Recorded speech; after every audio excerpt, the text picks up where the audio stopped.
Online offline দুইটাই দেখানোর সুযোগ আছে, কিন্তু আসলে গরু তো সামনে আসে দেখে কিনলেই সবচেয়ে ভালো হয়। এজন্য অনলাইনে গরু বেচলে এটা আসলে ঠিক না, বেচাও ঠিক না, কেনাও ঠিক না।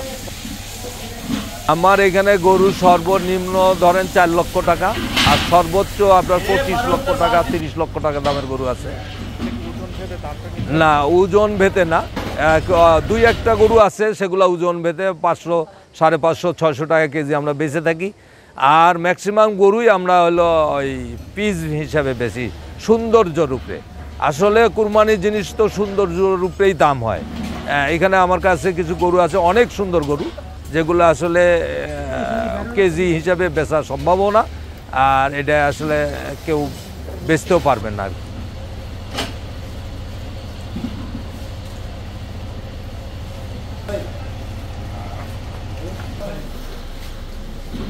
এখন আমার খামারে প্রায় 180-85টা গরু আছে, এবং বাংলাদেশের সবচেয়ে ভালো মানের গরু আমার খামারে আছে।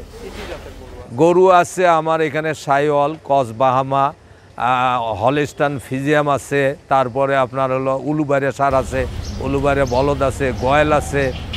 তো বাংলাদেশে যে ধরনের গরু আমাদের দেশে আসলে পাওয়া যায়, সব জাতের গরু 2-1 পিস করে আমার কাছে আছে। ভুট পিস নিয়ে আরম্ভ করে যত জাতের গরু পাওয়া যায় সব গরুই আমার কাছে আছে ইনশাল্লাহ।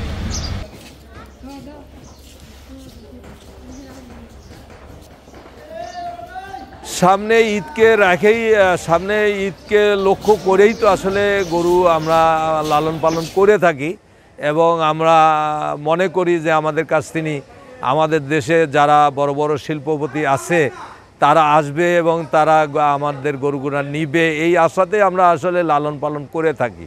দেখেন আমরা একটা গ্রামে এত হাইট এবং এত ওয়েটের গরু যে আমরা লালন পালন করছি, এটা আসলে যদি যারা আমাদের দেশের বড় বড় শিল্পপতি আছে তারা যদি আমাদের একটু সহযোগিতা করে, সহযোগিতার মনোভাব নিয়ে যদি আমাদের কাছ থেকে গরুগুলো কিনে, তাহলে কিন্তু আমরা সামনে আরও বড় ধরনের পরিকল্পনা করার মতন আমরা সাহস পাবো।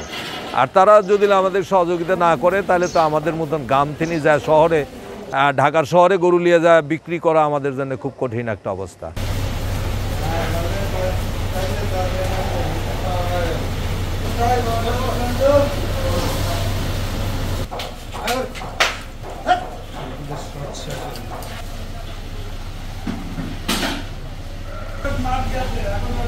হ্যাঁ, আমার এইখান থেকে গরু প্রতি বছরই আমার খামার থেকেই গরু বিক্রি হয়।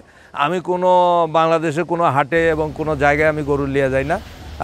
যারা গরু খামার মালিকেরাও আসে এবং যারা কুরবানি করে তারাও আসে, এবং তারা এসে গরুগুলা নিয়ে যায়। আমি একটা গরু এই পর্যন্ত খামার থেকেই বেচছি, হাটে কোথাও নিয়ে যাইনি।